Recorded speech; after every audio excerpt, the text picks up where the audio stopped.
হায় বিধাতা, কেন তুমি আমার মায়ের সাথে আমাকেও টেনে নিলে না? তাহলে তো রোজ রোজ আমাকে নতুন মায়ের হাতে মার খেতে হতো না।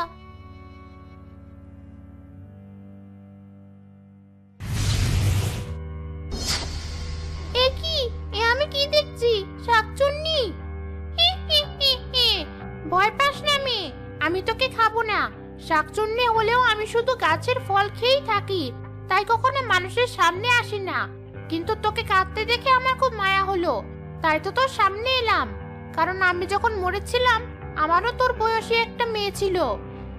তুমি শাকচুন্নি হয়েও আমার উপর মায়া করছো, অথচ দেখো, যাকে আমি মা বলে ডাকি সে আমায় দেখতেই পারে না।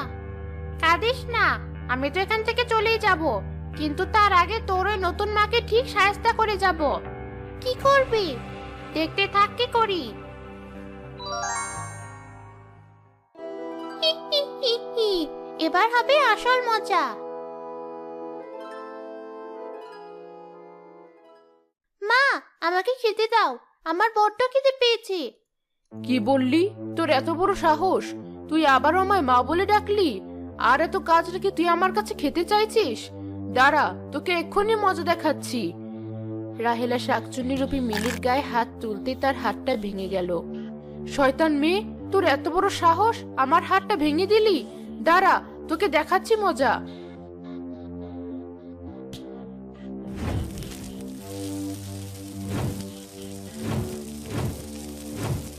জ্বলে গেল! এই মেয়ে নির্ঘাত জাদু জানে। কে কোথায় আছো? বাঁচাও, বাঁচাও আমায়!